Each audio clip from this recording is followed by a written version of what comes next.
Buenas noches, bienvenidos a esta nueva edición de Coloqueo.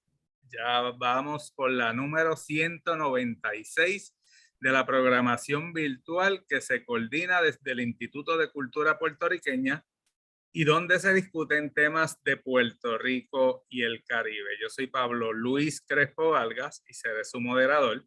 Esta noche hablaremos sobre las máquinas de Tapia, Cory Tostes y Palafrugell, fabulación científica en Puerto Rico, con el escritor Rafael Acevedo, quien es poeta, novelista, dramaturgo, periodista, editor, profesor en literatura en la Universidad de Puerto Rico, recinto de Río Piedras, director de la editorial La Cesta de los Perros, uno de los gestores de los congresos de ciencia ficción y literatura fantástica del Caribe, director de la sección cultural titulada En Rojo del periódico Claridad, y en el 2001 su novela Exquisito Cadáver tuvo una mención de honor en el prestigioso certamen literario que se da en Cuba y es conocido como el Premio Casa Las Américas. Sin más, damos la bienvenida a Rafael. Saludos, Rafael.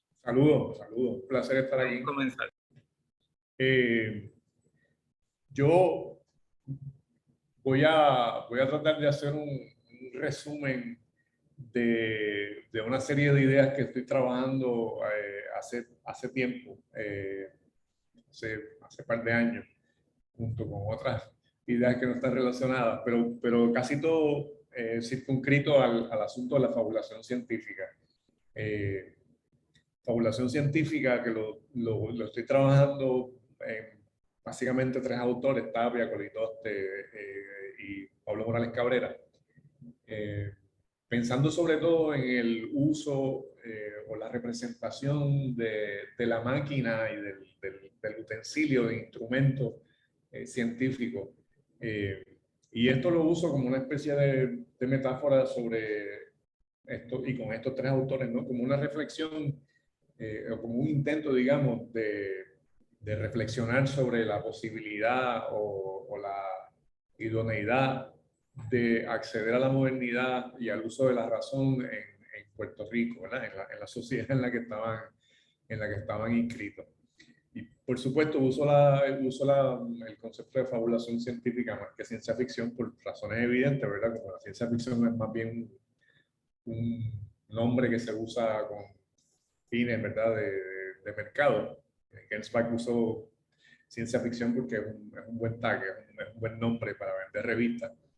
Pero fabulación científica pues me permite hablar un poco más, de manera más expansiva, ¿verdad? Sobre estas reflexiones y el uso de las máquinas y el instrumental científico. Y sobre todo por un interés particular que tengo en la ciencia como discurso, ¿no? No como otra cosa, simplemente la ciencia como discurso. Y hay una serie de textos que me parece que marcan, en cierto modo, ese tipo de reflexión a la que quisiera finalmente, en algún momento que espero que sea relativamente pronto, pueda culminar pues, en un librito sobre el tema de la fabulación científica en Puerto Rico. Primero, mi interés inicial es la antigua sirena de Tapia. Tapia se publica esa novela que Tapia no llama novela, sino leyenda, en el 1862. Y hay un personaje particular en esa fábula, en esa novela, voy a llamarla novela, que a mí me llamó la atención porque en esta fantasía de Tapia, que va desde el siglo XIII hasta el 1797, la cronología es bastante dispersa en este texto. Aparece este personaje de un científico en un laboratorio que trabaja para hacer una pócima para la persona que le sirve, ¿verdad? De mecenas. Y esa descripción me resulta tan ingeniosa que me parece raro que no se haya tomado mucha atención sobre ese particular y sobre todo la antigua Sirena, aunque hay excelentes trabajos sobre el tema de Marta Ponte, por dar un nombre, ¿no? Marta Ponte, que es quizás una de nuestras críticas más prolíficas y más puntillosas con la literatura, que yo creo que es la literatura, ¿verdad?, de más importancia. Entonces, hay algunas cosas que cito de la antigua Sirena, para entonces, si tenemos tiempo, a iniciar una discusión más puntual. Pero esta es una descripción del lugar de trabajo de este personaje, Hafiz, el científico al que me refiero. Voy a hacer una cita bastante larga, pero yo me imagino que nadie tiene prisa. Leo, supóngase el lector el indispensable hornillo, los sopletes, retortas, crisoles, tubos y matraces que son consiguientes, así como algunas sustancias bien de despojo de animales y plantas, bien metálicas y minerales, todo en desorden con mezcla de libros o diplomas que dejan ver sus caracteres ya orientales, ya simbólicos o cabalísticos. En un sillón de tosca baqueta junto a una mesa está un anciano ocupado en hacer la autopsia y disección de un animal ya casi informe, gracias a sus pinzas y escalpelo, pero que acaba de morir según parece, puesto que aún se ven por donde quiera rastros de sangre, parte de la cual ya se roja todavía en un pequeño matraz que hay en la mesa. Larguísimas oraciones, descripción muy puntillosa de un laboratorio en el que aparece este personaje, Hafiz, que está disectando un animal que acaba de morir, con ese grave, el rostro grave, la fisonomía mostrando esa inteligencia que reproduce la literatura para este tipo de personajes, ¿no? La inteligencia vista en la fisonomía con la frente rugosa, despejada, que revela, ¿verdad?, el ejercicio intelectual de este personaje. Y a mí me llama la atención precisamente porque se trata de eso mismo, ¿no? De un pensador, de un científico, de alguien, de un intelectual que está haciendo un ejercicio que se muestra a través hasta de su fisonomía, ¿verdad? Y entonces a lo largo de la novela lo que tiene que hacer este intelectual que se ejercita tanto, que su rostro rugoso muestra, ¿verdad?, el trabajo de su inteligencia, es hacer una pócima para su mecenas, Cosme, que lo único que le interesa es, y esto tiene una larga tradición en la que no voy a entrar ahora, ¿verdad?, que lo único que le interesa es la creación de un filtro simpático, que no es otra cosa que una pócima que le permita a este Cosme tener el amor de una mujer. Y finalmente, entonces, todo ese trabajo intelectual, toda esa parafernalia de alquimista, ¿no?, de este científico, de este químico del siglo XIII o de 1797, no lo tenemos muy claro, culmina con la poción, ¿verdad? Mezclando entonces esa poción con agua o con vino, de acuerdo a las intenciones que pueda tener quien usa este filtro simpático. Y entonces el Hafiz, el científico, él se lo entrega y habla de las dosis, de cómo funciona el filtro. Cito una cita breve, ¿no? Si pasa un día y duplicada la dosis, nada consigues, es harto difícil que logres despertar la simpatía que buscas y que pudiera hacer sorda tu voz. Soy más sincero que otros sabios. El licor es eficaz, muy eficaz, pero no es infalible. Bien, es una novela muy llena de este tipo de descripciones que a mí siempre me resultan un trabajo hecho con un tono satírico, aunque es muy probable que otros lectores no lo perciban, quizás en mi manera de leer, pero a mí me parece que el científico, el alquimista, Hafiz, es un personaje que pretende mostrar, ¿verdad?, una faceta del trabajo intelectual al que Tapia se adhiere, ¿verdad?, o simpatiza con esa visión de este intelectual, que toda esa sabiduría y ese ejercicio se pierde en cierto modo y que necesita entonces la aparición de este mecenas cuyas intenciones no están acordes a las capacidades de Hafiz, sino que simplemente lo necesita para este filtro simpático para conquistar a una dama. Y a mí me parece que esa reflexión, no quiero hacer un ejercicio aquí antropólogo para decir que es la primera, pero esta fabulación, y específicamente esta sección y este personaje de Hafiz, es como una de las primeras fabulaciones científicas de la literatura puertorriqueña en 1862. Y digo fabulación científica porque obviamente el texto, no estoy diciendo que sea el primer texto de ciencia ficción en lo absoluto, lo que estoy planteando es que hay una fabulación en la que aparece un científico y unos aparatos vinculados con la investigación científica. Y por eso mi interés en el texto. Si nosotros fuésemos a hablar de primeros textos, ¿verdad? En ese afán antropológico, pues tendríamos que mencionar a Palafrugel. Pero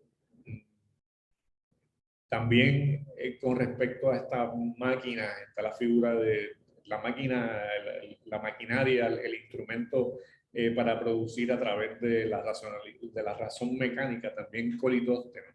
En el caso de Palafrugel es interesantísimo. Palafrugel o Palafongel es un asunto con los nombres que está relacionado con una publicación Sueño Científico de 1905. Y en la portada del librito que se publicó independiente a través de la imprenta del Heraldo Español, aparece Sueño Científico y el autor como Palafongel, lo cual es un error, ¿no? En el cuerpo del texto aparece el nombre el seudónimo del autor, que es L. de Palafrugel, y es un texto que mucha gente tiene como un texto único. Ciertamente Palafrugel es un escritor prolífico que publica en el Heraldo Español y luego en el Puerto Rico Ilustrado una sección de ciencia. Es un interesado en la ciencia realmente, ¿verdad? No es un escritor de ficción. Él mismo, de hecho, en sus artículos en el Puerto Rico Ilustrado, sobre todo los que publican en el 1910, que son una serie bastante larga, y esa sección, que es una sección sobre reflexión científica, sobre noticias científicas, descubrimiento, Palafrugel hace muchas reflexiones sobre la ciencia y la ficción. Obviamente, el concepto de ciencia ficción no existe en ese momento, pero hace mucha reflexión sobre su condición de escritor y a partir de Sueño Científico, que sí es un texto de ficción, es un texto literario, en clave satírica, por supuesto, el resto de la obra de Palafrugel no es un texto literario, sino textos que tienden a ser lo más científico posible, alejándose precisamente de la literatura. Es como si Palafrugel en algún momento haya dicho, esto es un fracaso, es decir, Sueño Científico es un fracaso literario, por lo tanto, me voy a dedicar a la escritura de ensayos científicos. Y en varios de esos artículos que escribe, hace ese planteamiento de que ha dejado de escribir ficción para escribir entonces textos científicos. Y es interesante porque reflexiona sobre el propio género de ficción y de fabulación científica. En el caso de Colitoste, que no es su interés, ¿verdad? Porque Colitoste está más abocado, ¿verdad? A lo que él mismo llama la leyenda, ¿no? Pero sí hay unos elementos interesantes sobre el uso de la máquina, la maquinaria, en algunas de esas tradiciones que publican, ¿no? En algunas de esas leyendas. Sobre todo cuando en ocasiones esas máquinas o el espíritu de la máquina, como una metáfora de una codificación de la realidad, ¿no? de una ideología, habla sobre ese espíritu en la máquina en alguno de sus relatos. Por ejemplo, en el segundo volumen de las leyendas, que tiene aproximadamente 90 relatos, hay algunas algunos pasajes en los que las máquinas aparecen como imbuidas por un espíritu, lo cual a veces uno está leyendo y dice, bueno, esto es casi una definición de Arthur Clarke aquí. Y más adelante entonces, ya en el plano de lo que sí podríamos llamar ciencia ficción o literatura de anticipación, aun cuando no existía el término, Pablo Morales Cabrera en el 1914 publica sus cuentos populares, y estos cuentos populares lo que proponen es un enigma, es decir, aparición de un espíritu, aparición de una imagen, y estos misterios, digamos, estos enigmas son explicados a través de hechos científicos. Es decir, Pablo Morales Cabrera, casi como una imitación del Conde de Lucanor, pero desde la fabulación científica, todos los enigmas posibles a los que se enfrenta el jíbaro, los personajes principales de sus cuentos populares, todos esos enigmas fantasmagóricos, apariciones, ruidos, iluminaciones súbitas, se explican, y casi todos ellos, yo diría que a excepción de uno o dos, es a partir de hechos relacionados con la electricidad. Así que los aparatos eléctricos son la fascinación de Pablo Morales Cabrera. Pero digamos, la columna vertebral, me parece a mí, es que todos tienen la intención de que la tecnología es parte necesaria de la reflexión para el acceso, digamos, a la modernidad de la sociedad puertorriqueña. Y me parece una beta bien interesante para investigar y trabajar. Y estos autores, creo yo, que son los que más trabajan con esa beta, digamos, del cientificismo, la fabulación. No sé si he hablado muy rápido, pero... No, Sí, Rafael, vamos bien, vamos bien. Y de hecho, me gustó la explicación de lo de para Frugel. Palafrugel. Sí, porque pues, cuando me enviaste el título de la presentación de hoy, pues obviamente tuve mis dudas, busqué, lo googleé, y me sentí bien perdido. eh, con el término, y me gustó esa explicación, y también me agrada mucho el término fabulación científica, y la explicación que diste pues bien válida. Sí, hay, Este, hay un concepto que utiliza Borges en el prólogo a la obra de su amigo fraterno, Bioy Casares, y llama fabulación científica a la novela de Bioy Casares.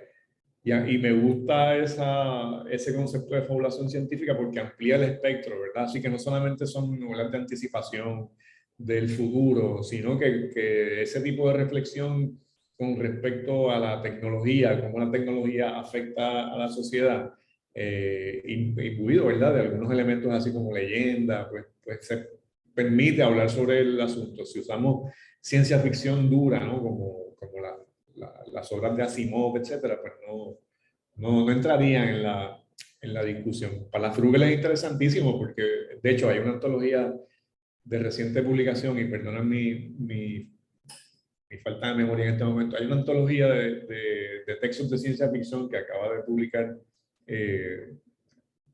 Marcos Reyes Padua, junto con La rebelión de los átomos de Washington Jones, que son dos aportaciones muy buenas al estudio de la ciencia ficción en Puerto Rico. Ahí aparece el sueño científico de Palafrugel, aunque dice sueño científico Palafongel, que es lo que les decíamos, el error que aparece en la portada de la publicación.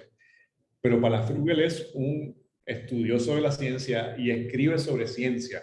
Y en esos escritos sobre ciencia apura de su momento como escritor de ficción, lo cual, ¿verdad? Puede ser falsa modestia, ¿no? Pero es como diciendo, bueno, en realidad yo no soy un escritor de ficción, de ciencia sí que yo sé, ¿verdad? Y los textos de ciencia son muy buenos, escritos con conciencia del lenguaje, utilizando la ironía, el sarcasmo, la sátira. Y hace lo mismo que Pablo Morales Cabrera, es en función de educar. Y en ese sentido, pues quizás por eso el propio Palafrugel dice que no es un escritor de ficción, porque lo que hace es intentar educar a a los lectores, ¿no? Y a las lectoras en este caso particular del Puerto Rico Ilustrado. Pero ibas a decir algo y te interrumpí de una No, no, manera no, loca. tranquilo. Es que el tema de por sí, ¿verdad? Es de interés. No es un tema que se discute muy a menudo. De hecho, es bien raro que estemos hablando de este tipo de temas. Quizás en tu círculo sea más común, pero uno va por la calle, mucha gente tiene una base sobre literatura y lo menos que piensa en hablar es en este tipo de temas. Y quisiera de ahí brincar a lo del Congreso de Ciencia Ficción, porque creo que también en su momento y actualmente, no sé si todavía está funcional. Este año retomamos, después de la pandemia, esos 2 años que no lo pudimos hacer. O sea, que está vivo todavía. Pues Sí, sí, sí. Estaba es, moribundo, pero está todavía. bueno, pero con la pandemia casi todo estaba Sí, moribundo. O sea, que no es algo extraordinario. Pero, pero entiendo que al traer, fue en el 2014, si no me equivoco, el primer Congreso de sí. Ciencia Ficción, ¿verdad? Al traer este evento, traes algo novedoso. Por lo menos, según entiendo, ¿verdad? No sé si anteriormente se había gestado algo. Mira, yo no tengo el dato de que se hubiese hecho congresos de ciencia ficción, de literatura, obviamente. Ciencia ficción no lo tengo, ¿verdad? No puedo afirmar categóricamente que no ocurrió, pero me parece que estos que hemos hecho en los últimos años, este sería el sexto congreso, son los primeros congresos sobre el tema. Lo que pasa es que la ciencia ficción en Puerto Rico era, digamos, ya se conoce un poquito, ¿verdad? Prácticamente desconocida cuando recuerdo en el primer congreso, cuando yo mencioné la rebelión de los átomos de Washington Llorens, aún los especialistas en el tema, no en Puerto Rico, sino que nos visitaban, ¿verdad? Del Caribe, nadie había escuchado ni de ese autor ni de ese libro, ¿verdad? Y ese libro muy difícil de conseguir. No es como que un libro, un bestseller, ni en el momento en el que se publicó y mucho menos ahora, ¿verdad? Por eso digo que la publicación de La Rebelión de los Átomos de Washington Jones, que hizo la editorial La Iguana, es una aportación, es una gran aportación. Y no es, en el caso de Washington Llorens, que publica ese libro en el 1960, pero que los cuentos ya se habían publicado en la década del 50, no tuvo un antecedente ni posteriormente creó ninguna escuela de ciencia ficción en Puerto Rico ni nada parecido. Es un libro raro en ese sentido. Porque sí puedo hablar de fabulación científica, pero lo que escribe Washington Jones son 3 o 4 relatos de ciencia ficción dura, de esa ciencia ficción que se refiere al futuro y cómo la tecnología y, por ejemplo, el desarrollo de la energía atómica tiene como resultado pues una crisis ambiental, etcétera. Que en ese sentido muy original el trabajo de Llorens, que se publica como libro en el 60, pero los cuentos se han publicado antes. Aún así, lo interesante es que Washington Jones publica sus cuentos de ciencia ficción, pero le añade unos cuentos que son estampas criollas. Entonces uno puede pensar como que él mismo, el propio Washington Jones, no se sentía muy seguro con eso de estar publicando cuentos de ciencia ficción. Entonces incluye unas estampas criollas, ¿verdad? O probablemente fue la editorial española que le pidió que añadiera otra cosa que no fuese ciencia ficción. En Puerto Rico, por ejemplo, La bomba increíble de Pedro Salinas, español asentado en Puerto Rico, también podría leerse como un texto de ciencia ficción, pero es más alegórico que otra cosa, ¿no? Pero se puede leer como un texto de ciencia ficción o de fabulación científica.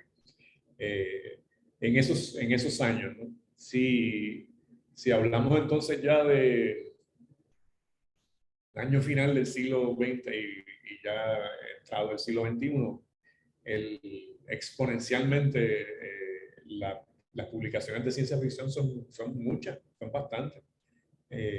No sé si te referías al que el Congreso digamos, ayudado a que surja más literatura Bueno, de ciencia ficción. esa era la siguiente pregunta, ¿verdad? En cuanto a la aceptación del público al Congreso y cómo se ha visto en la producción literaria. Yo creo que en términos de público, cuando se pudo realizar, obviamente, a mí me sorprendió, por ejemplo, la cantidad de escritores que llegaron a los anfiteatros, sobre todo, ¿verdad? Gente que yo no conocía, y el interés que hay en la crítica a la Academia Norteamericana, pues se puede entender porque hay una larga tradición de ciencia ficción en literatura escrita en inglés, Estados Unidos, etcétera, Sí, Inglaterra. Pero en el ámbito latinoamericano, específicamente en el ámbito caribeño, ese no es un género, primero, no es un género demasiado estudiado y quizás con excepción de Cuba, República Dominicana y Puerto Rico, ese no era un género eh, importante, digamos, no se le daba mucha importancia, porque está también la idea de que la ciencia ficción es un subgénero, ¿verdad? Es como que una cosa más divertimento que otra cosa, que no hay buenos textos literarios en sí mismos, ¿no? Sino que son ejercicios más bien de divertimento, lo cual sucede con todos los géneros, ¿verdad?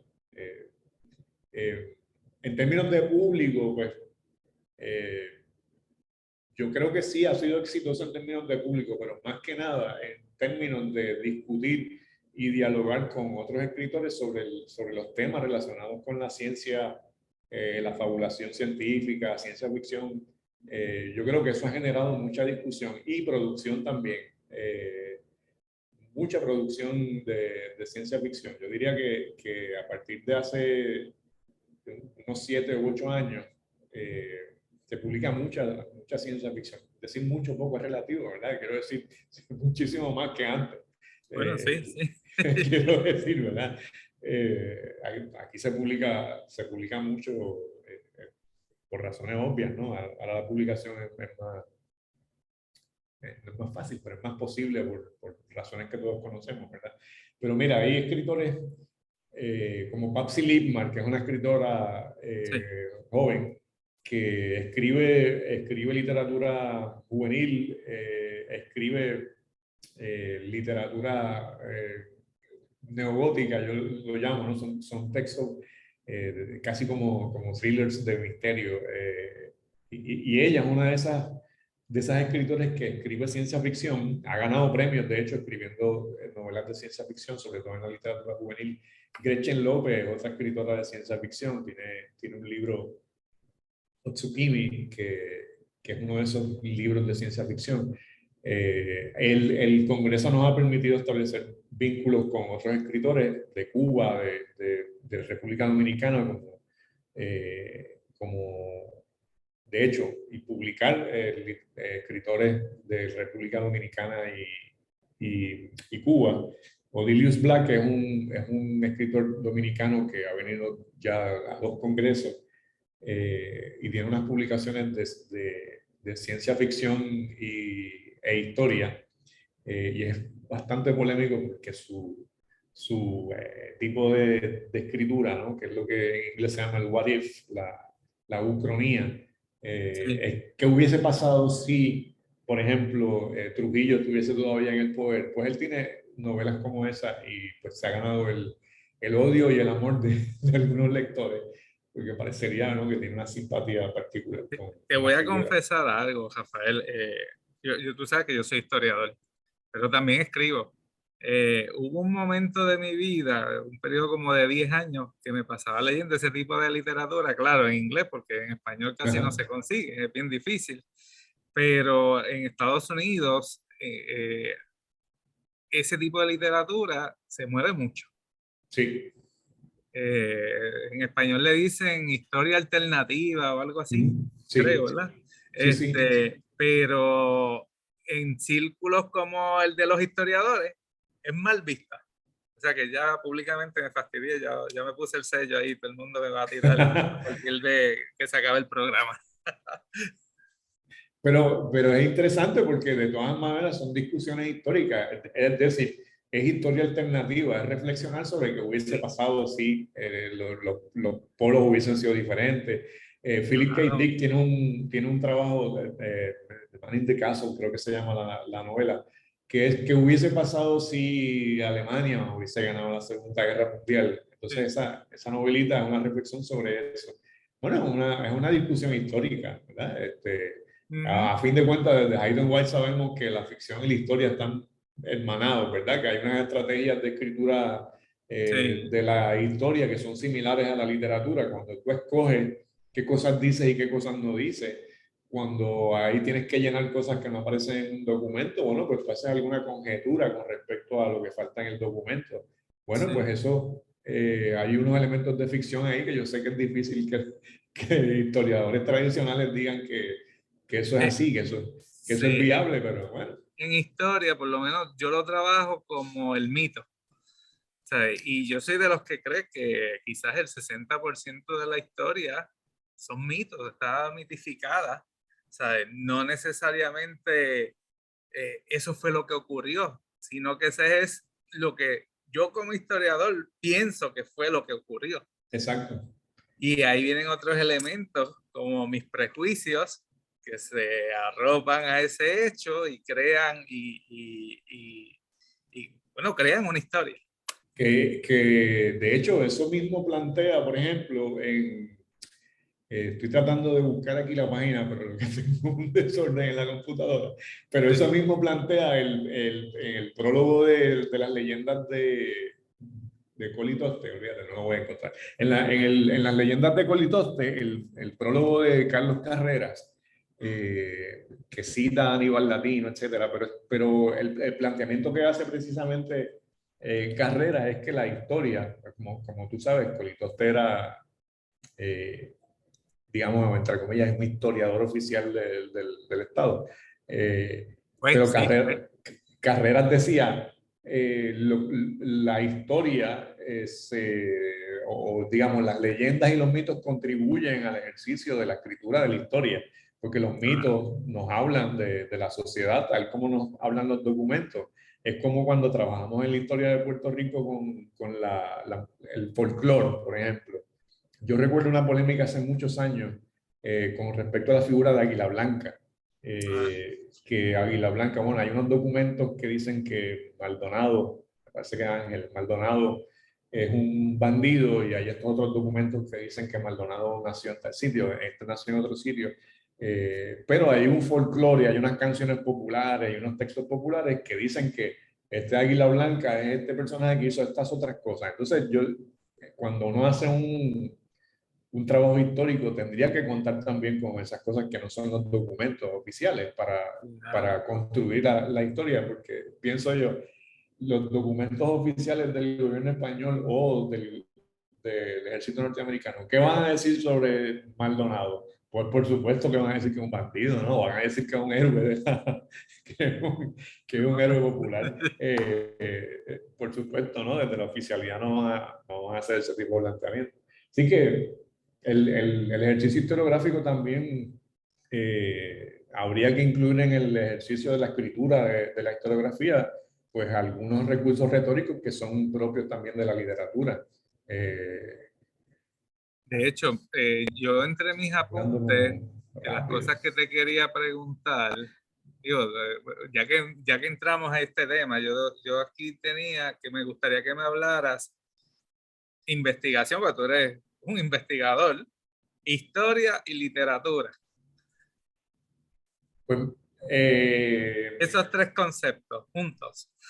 yo pienso, y sobre este particular, te menciono para no ser claustrofóbico y hablar nada más de mí.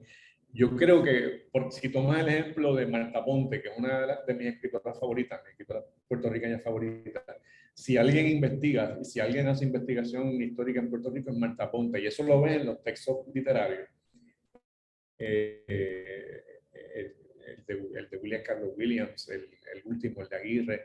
Hay investigación histórica, hay búsqueda de documentos, vías a los lugares. En el caso, por ejemplo, de una novela de ciencia ficción, Exquisito Cadáver, en el 2001, o Al otro lado del muro hay carne fresca del 2000 no sé cuánto, que son textos de ciencia ficción, interpretada la ciencia ficción de una manera muy amplia, ¿verdad? Pues ahí, ¿qué investigación se hace? Ahí se hace la investigación precisamente científica. ¿Qué pasaría en el futuro en el mundo? Ausencia de agua potable, decía, pensaba yo en el 1999. Pues la novela que se publica en el 2001, uno de los planteamientos que hace que en el futuro habrá escasez de agua potable y ¿cómo lo podemos resolver? Pues de una manera absurda y delirante, ¿verdad? Ir a buscar la nebulosa de Orión, sacar agua de allí y traerla a la Tierra. Es absurdo, por supuesto. Y por esa razón es que utilizo los conceptos de fabulación científica y no ciencia ficción, porque sé que es más bien un recurso poético que otra cosa. Pero ahí se hizo investigación. Si trabajo, por ejemplo, ahora mismo estoy trabajando con dos novelas, una de un hospital marino en el 1898 en el contexto de la guerra hispanoamericana y otra sobre el asesinato de Francis Riggs. Obviamente necesito investigación histórica, pero el recurso que utilizo, que también lo usan los historiadores, ¿no? Es el periódico, los periódicos de la época. Buscando no necesariamente una noticia sobre el hecho histórico particular que me interesa, sino alrededor de ese hecho histórico. Cómo se vivía, qué se comía, cuál era el crimen que más se cometía en esa época, cómo se vestían los zapatos, los automóviles, etcétera, ¿no? La vida cotidiana en esos años en los que ocurre un evento histórico particular. Pues eso que obviamente es trabajo historiográfico también, es el mismo trabajo de un escritor de novelas. Lo que pasa es que el escritor de novelas no tiene el prurito de la verdad, no tiene no tiene por qué, ¿verdad?, respetar absolutamente un documento y utiliza la imaginación para llenar precisamente esos intersticios, esos vacíos que el documento no te da, pues los puedes llenar. Claro, el historiador podría hacer eso, pero tomando en consideración que tendría que defender su argumentación a través de documentos, de documentación, de testigos, etcétera. El escritor lo usa también, pero le añade la imaginación sin ningún tipo de cortapisa, ¿verdad? Pero son procedimientos bien similares. Sí, sí, ¿no? Y la discusión es, no solamente interesante, es necesaria. Este tipo de discusión de la relación entre historia y literatura, porque también pienso que la literatura es el reflejo de un periodo. O sea, tú Claro, quizás estés escribiendo una historia del futuro o del pasado, pero estás proyectando tu pensamiento actual en ese texto. Y sí, ese sí. texto, a mí como historiador o como investigador, pues me lleva a hacer un análisis de cómo la sociedad o cómo tú, siendo reflejo de la sociedad, pensabas en X momento. Sí, sí, sí. Y a través de la literatura, aun cuando se trata de literatura imaginativa, pues piensa en Ujú. ciencia ficción, o sea, estás pensando en el futuro, sí, estás pensando en el futuro, pero lo estás escribiendo en el presente. Así que los Sí. problemas del presente están ahí en ese texto que tiene una mirada prospectiva, igual si lo haces con el pasado. Qué sé yo, si tú estás leyendo a Belaval, Cuentos para fomentar el turismo, que se publicaron primero en el Puerto Rico Ilustrado, en el 39. El libro se publica en el 46, pero eso, de hecho, se publican 10 cuentos y en el Puerto Rico Ilustrado, todos esos que se firmaban como cuentos para fomentar el turismo, 1936 firmaba. Esos cuentos, que son esos cuentos, son literatura, pero ¿acaso esos cuentos para fomentar el turismo no son un documento histórico? Porque Belaval estaba haciendo una reflexión sobre su momento, y por eso los firma todos, 1936. Eso no aparece en el libro, ¿no? Pero en Sí. la revista lo firmaba de esa manera. Pues, ¿qué pasa en el 1936? ¿Qué le preocupaba a Belaval? Eso está en los textos. Cuando leemos Cuentos para fomentar el turismo, ¿qué hay allí? Allí no está el monocultivo de la caña, ahí no está la resistencia obrera en el 34, ahí no está la pobreza de esa fecha, ahí no está el huracán San Ciriaco en el 32, ahí no Ujú. está la caída de la bolsa de valores en el 29, y por ahí siguen, ¿no? Entonces, estoy completamente seguro que Belaval hizo su investigación para escribir cuentos Y a través de esos cuentos yo puedo hacer una reflexión sobre la historia de Puerto Rico en esa fecha. Sí. Sí, yo no sé si esa fue la intención de Belaval, pero no nos interesa si esa fue su intención, ¿verdad? Nosotros hacemos la lectura. Ni lo vamos a saber. Mira, regresando al Congreso, ¿hay fecha para este año o todavía no Octubre, sabes si? el día exacto no lo tengo claro, no lo tenemos claro todavía, ¿verdad? Pero sería octubre, porque de hecho todos los congresos los hacíamos en octubre. Yo no sé ni por qué razón, pero era en octubre.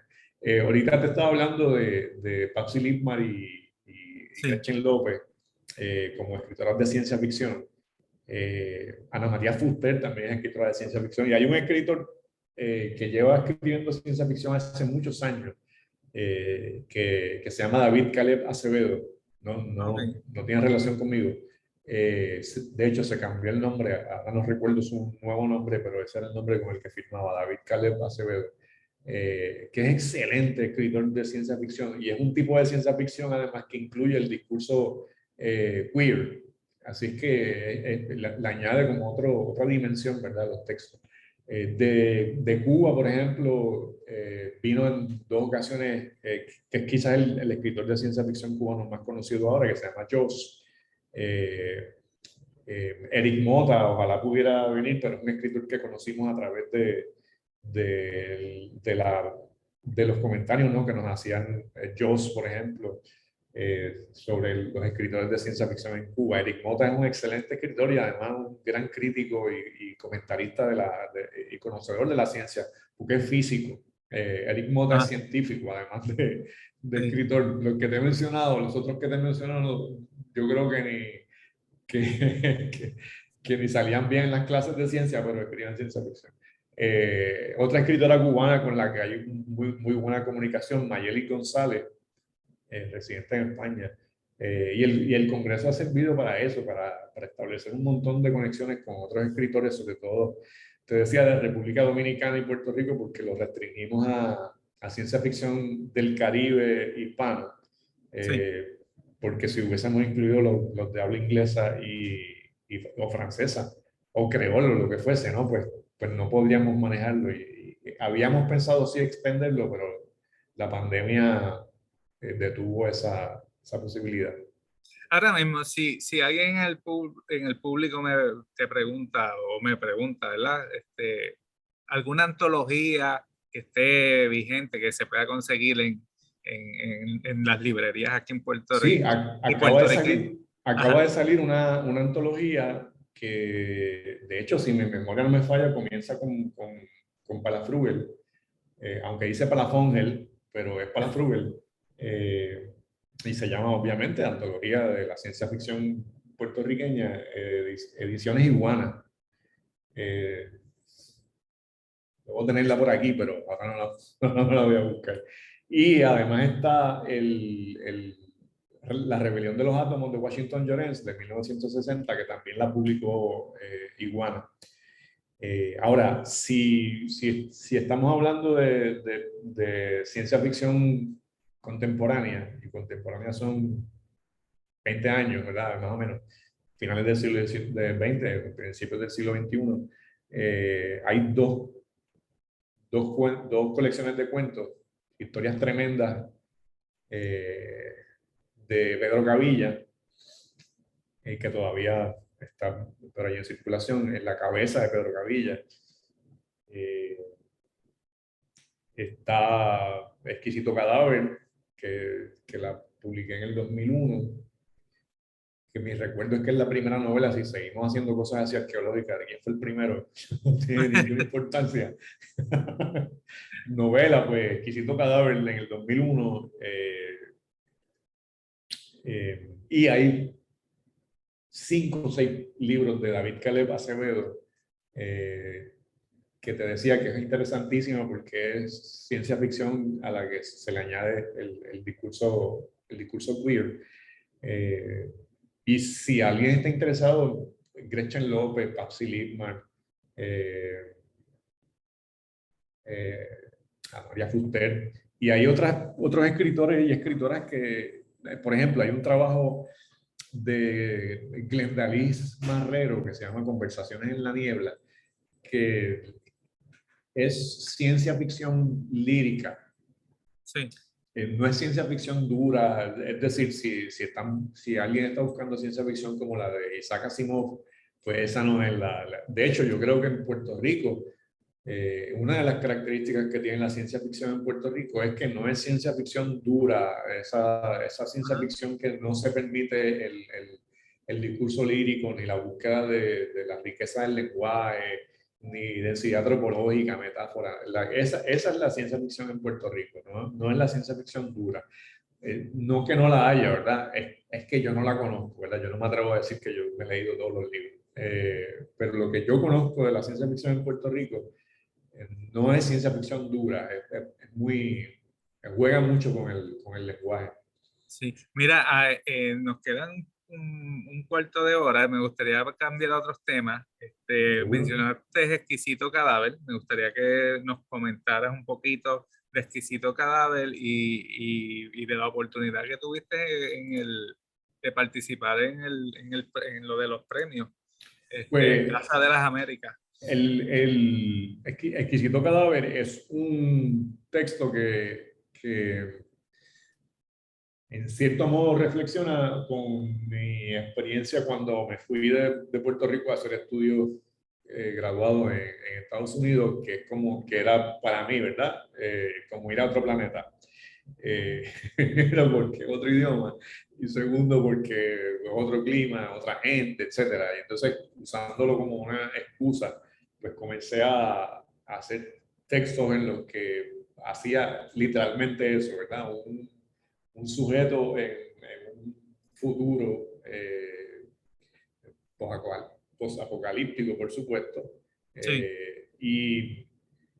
Y sin embargo, como mi interés siempre fue la poesía, lo que buscaba sobre todo era de qué manera uno podía hacer un texto narrativo en el que se proyectara uno hacia el futuro, pero utilizando los recursos de la poesía.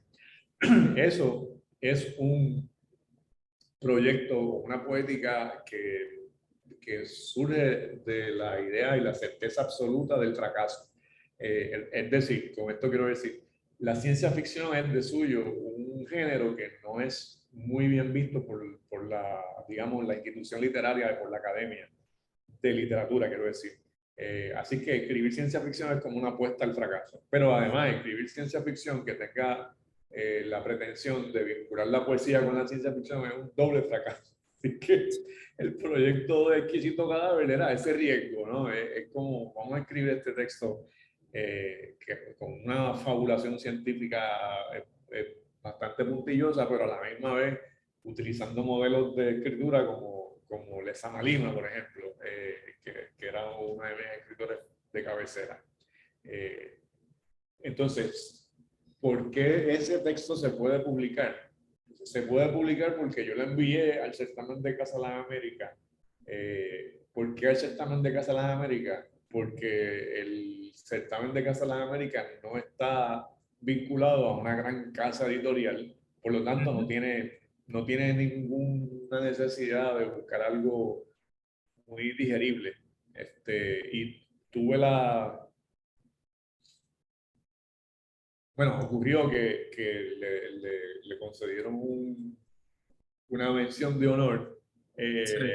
Ahí hubo un asunto bien bueno que me escribió una persona que participó en el jurado, a quien yo no conocía en ese momento y nunca he tenido amistad con ella, pero me escribió una carta muy interesante sobre una polémica con respecto al premio, pero yo bien feliz con la mención, ¿verdad? Y yo creo que la razón por la cual se publicó fue porque recibió una mención. Si no, no se hubiese publicado, ¿verdad? Entonces tuve la suerte de que Callejón, editorial de Puerto Rico, estableció una colección con Cuarto Propio de Chile, Trilce de México, Adrián Hidalgo en Argentina y una editorial española que ahora mi mente no la recuerda. Entonces esa novela se publicó simultáneamente en 5 países y para mí fue como una idea de que de ahora para adelante sí se puede hacer ese tipo de novela de ciencia ficción poética, porque, bueno, tuvo interés y se publicó en 5 países. Yo creo que eso ayudó en cierto modo, más que lo que pueda hacer la novela en sí misma, el hecho de que se publicara una novela de ciencia ficción de manera simultánea en una colección en varias editoriales de diferentes países, pues mucha gente, y por ejemplo David Caleb me lo planteó, que en ese momento digo, bueno, pues entonces yo sigo por ahí escribiendo lo que estaba haciendo, ¿no? Que era ciencia ficción, en su caso ciencia ficción con un discurso queer, sin ningún tipo de aprehensión con respecto a si se iba a leer o si se iba a publicar. Eh, Después hice otra, no sé si esa es tu próxima pregunta, que sí, No, que no, sí, sigue. que sí he publicado otra, publiqué al otro lado del muro hay carne fresca, y esa mucho menos lírica que Exquisito Cadáver, más bien pensando en este futuro en el que desaparecida la Unión Soviética, Rusia se convierte en una especie de potencia imperial, pero no a través del Estado, sino a través de capitalistas que invierten, por ejemplo, en el caso de la novela, pues en México. Eh, Gorlokovich es un ruso que había participado en la guerra de Afganistán y que 30 años después invierte en México en el narcotráfico. Así que es como una ciencia ficción así Estás de de narcotráfico. pitonizo. Y los que saben, saben. Pero vamos a cambiar el tema, que eso lo podemos discutir con un café o con alguna otra cosa. La cesta de los perros. Bueno, la secta de los perros es un sello literalmente, un sellito, un perrito que se pone en unos libros. No es una editorial en el sentido de que no hay empleados, no hay no hay una Así junta. muchas, así muchas. O sea, no, Que funciona como un sello de que un grupo de personas leyeron un libro, les satisfizo y quisieran que circulara. Entonces, la secta de los perros es eso, más que nada es como un sellito de que hay un grupo de escritores y estudiosos de la literatura que le ponen ese sellito a un libro particular que creen que debe publicarse y circular. Eso se inició en el 2004, si mi memoria no me falla, con la publicación de eh, Mundo Cruel de Luis Negrón, que fue un éxito bárbaro, que después publicaron otras editoriales, se publicó, se tradujo, se convirtió en obra de teatro, y ese sellito publicó las novelas policíacas de Francisco Velázquez, que para mí es el maestro de la novela puertorriqueña, y que nunca había publicado absolutamente nada. Publica su primera novela a los 60 años y de ahí en adelante ha publicado 8 novelas, si mi memoria no me falla.